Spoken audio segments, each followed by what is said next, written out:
So, welcome back to another video on PCI DSS. In this video, we are focused on assessment. In the previous video, we talked about requirements, and now I know there was a lot to cover there. There's a lot of requirements. So, don't worry about again knowing all of them. What you need to know is exactly what I covered in this video. In this video, what we are going to focus on is the assessment part of it. So once we have our controls and the requirements in place, now we need to assess to make sure that we are compliant with the payment card industry data security standard. So again, on the CISSP exam, we definitely are going to have to know this because it is part of the exam outline. So it is definitely going to be there. You are going to see questions about this at some point because it's huge, and we keep moving to more and more online processing of payments and everything else. Payment card industry is going to take precedent, so it's just going to be huge. I know I have done it in my career. Several other people have done it in their career also. It's just part of the industry. So it's something that's very important to understand. So for the exam, let's talk about what you might see. First of all, again, what is PCI DSS? It's focused on protecting cardholder data from unauthorized access or disclosure. We talked about the cardholder data and also the sensitive authentication data.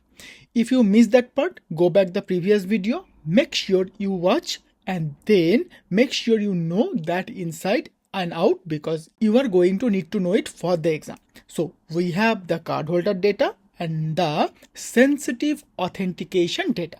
Now for this video, we are going to be working from the PCI DSS quick reference guide, and as you can see, this is version 4. I am going to walk you through how they recommend doing the assessment for PCI DSS, and they have 4 specific steps that you definitely need to know. First of all, we have assess, then we have remediate, report, monitor and maintain. And as you can see right there, it is a continuous process. So that's how they look at it. That's how they reference it. It's a continuous process. So if we focus on those 4 ongoing steps, because it is a process, and you might even go so far as to call it a life cycle, but it's not. It's just a process. And the way I like to remember is just ARRM, ARRM, assess, remediate, report, monitor. And the first piece of it is you need to identify all the location the payment card data could be. So payment card data, sensitive authentication data, where can it exist? All throughout the information system. It's in a computer, it's in the cloud. How I am supposed to know that?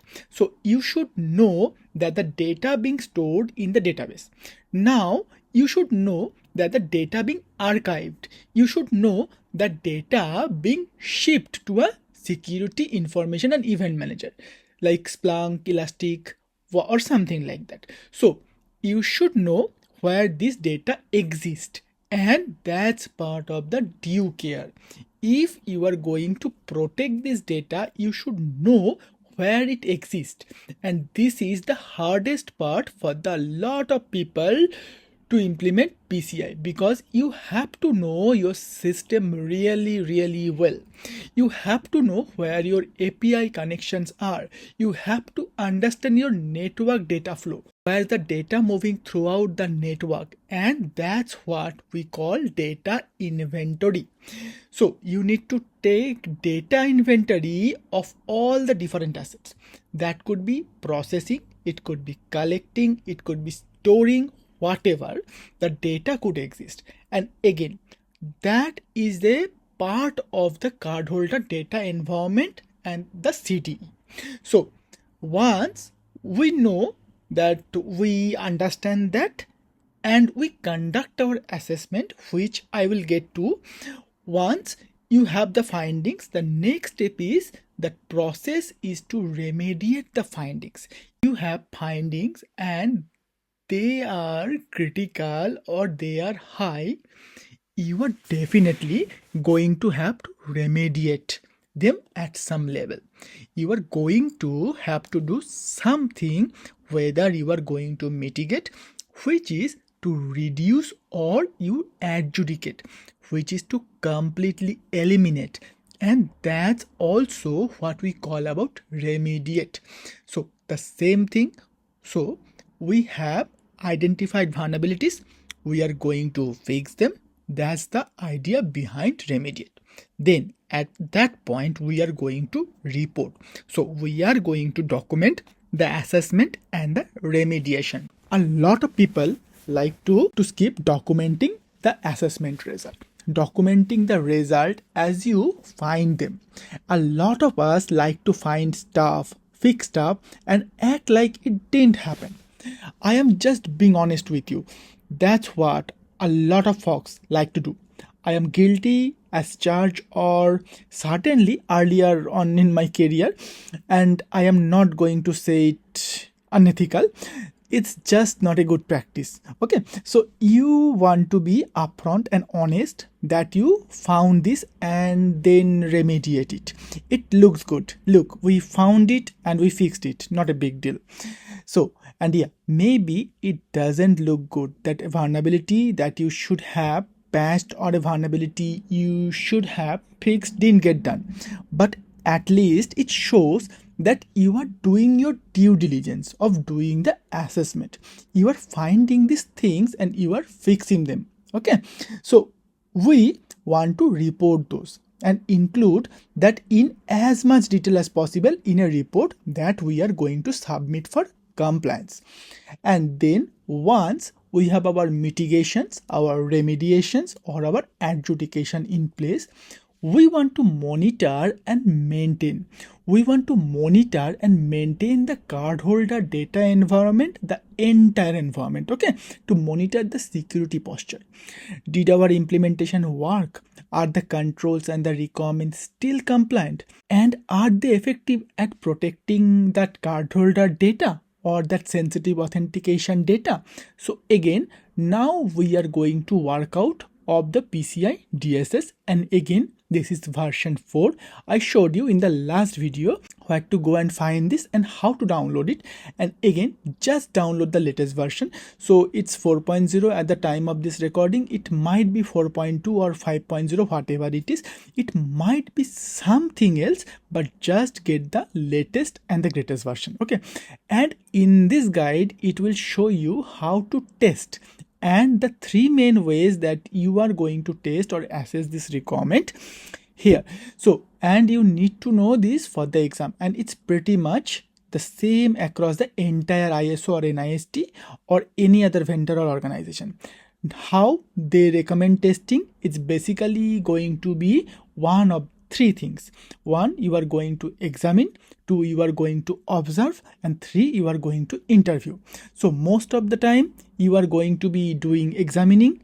That's what we are mainly doing when we do an assessment. This is when you are going to look at different documents. You are going to take screenshots. You are going to take a look at config file. You are going to take a look at the audit logs, data files. You are just going to examine and evaluate. So this is a passive activity, if you will. So you are not doing anything to really engage with the system other than just to retrieve data. You are not doing anything else.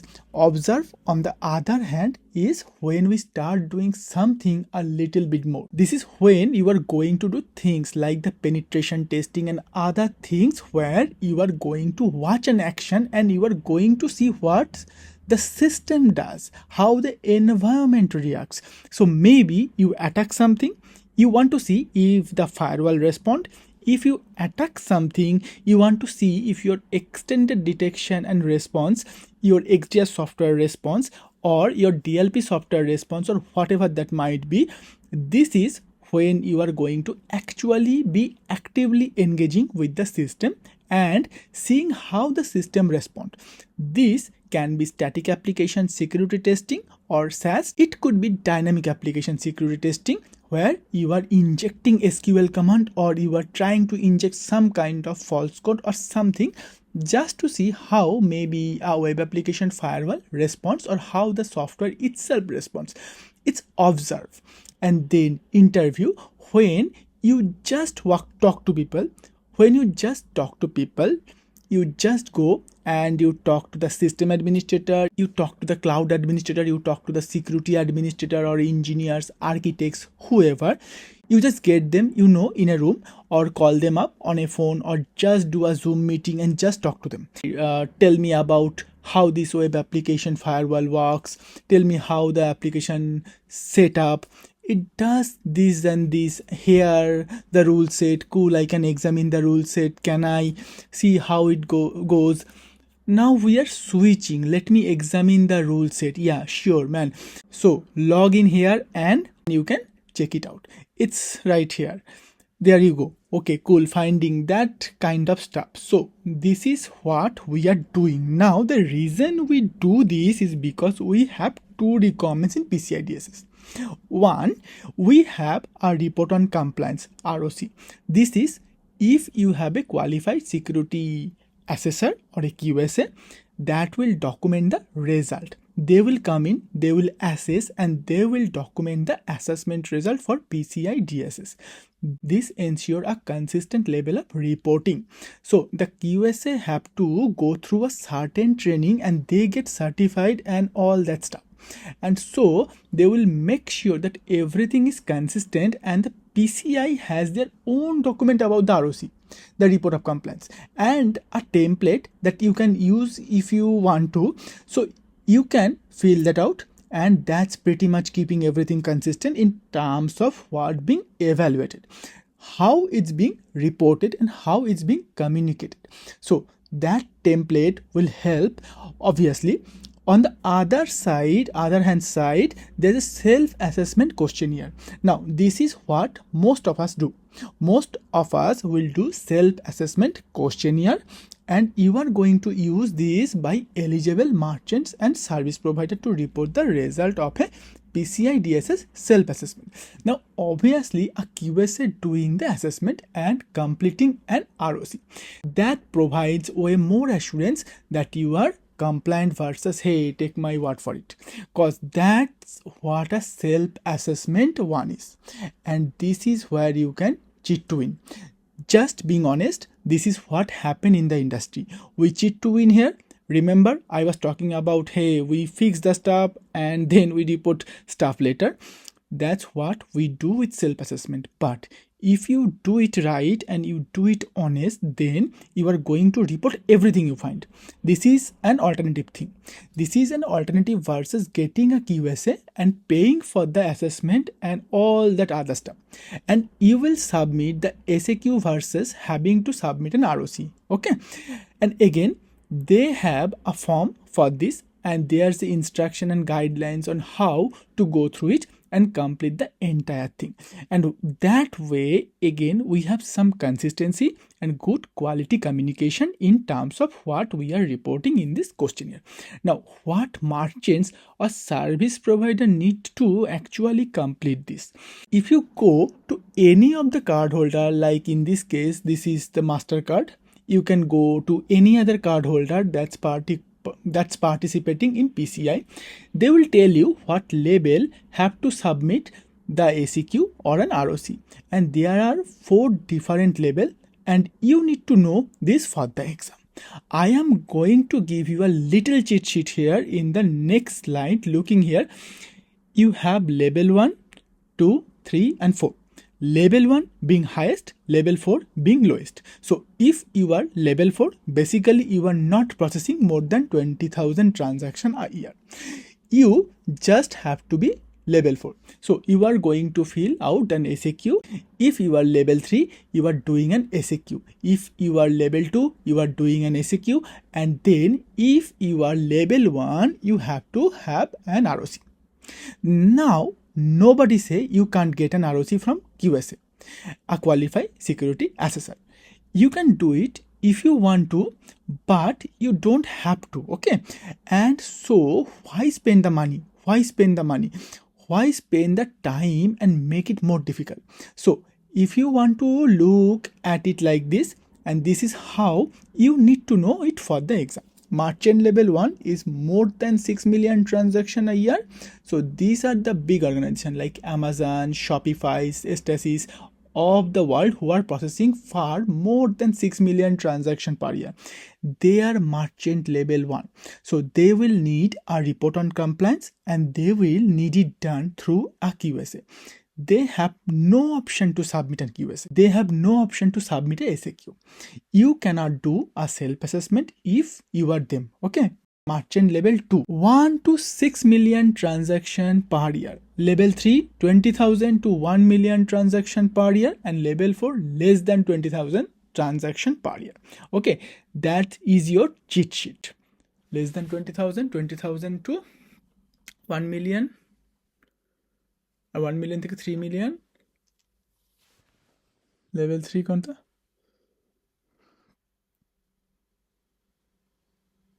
Level 2 হচ্ছে 1 million. 1 to 6 million. Level 3. Level 2 হচ্ছে 20 থেকে 1 million. Less than 20 million. Okay. This is what you need to know for the exam. So another way to look at it is the level 1 has to complete the ROC and has to have a qualified security assessor. Everybody else get to do a self-assessment questionnaire. Pretty awesome. And so real quick, let's talk through the high level step of how the assessment works. Just in case you see a question on the exam about it. I doubt you will, but still it's a good idea to be familiar with the overall process just in case you get questioned and maybe they are referencing an assessment and you need to understand where you are in the assessment to give the best answer. So with that said, first thing you want to do is confirm the scope. Here is scope is very important here. You need to know the scope of what you are assessing, and again it's the cardholder data environment, and anything that affects that, anything that will affect the posture of the cardholder data environment is what is in the scope for PCI DSS assessment. Now again, that could exist in the cloud, it could be off-prem or in the cloud, or it could be on-prem or with the local system. That's very rare. Normally a lot of this done in a cloud now, but with that said, it could be on-prem.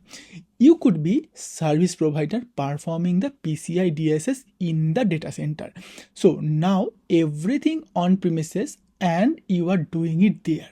So again, you want to scope it down to what equipments, the overall inventory that we are scoping for the assessment and everything, and then we are going to perform the overall assessment of the environment, and that's going to be step 2.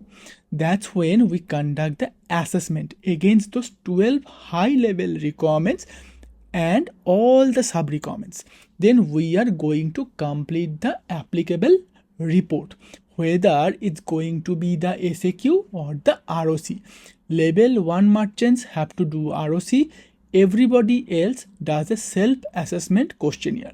And then something else I didn't mention, but it doesn't really matter for the exam and also for this conversation. But if you have to complete an attestation on compliance for service provider or merchants, then you would do that. If you want to learn more about that, just head over to PCI website, look into that a little bit, but for the purpose of the exam, you don't need to worry about that. And then you are going to submit all your artifacts to the requester, whoever requesting you to do this. And normally it's proactive. You are going to do it on your own, then you are going to make it available to anyone who wants to do business with you in terms of processing payments card. But some vendor will request it. It just depends on who it is. And then if you get down to it, if there's something where maybe you are starting a relationship with a service provider or a merchant and they have some concern about some findings, then you might have to do some remediation after the fact. So again, everything you need is on PCI website if you want to check it out. But for the exam, know that examine, observe and interview. Examine, observe and interview are the three main assessment methods that are used for PCI DSS. Remember, examine, observe and interview. Know the purpose of the report on compliance and a self-assessment questionnaire, both of those. And also know which merchant labels require the ROC. Level 1 and everyone else requires self-assessment questionnaire. So hope you learned something valuable in this video, and we will see you in the next video.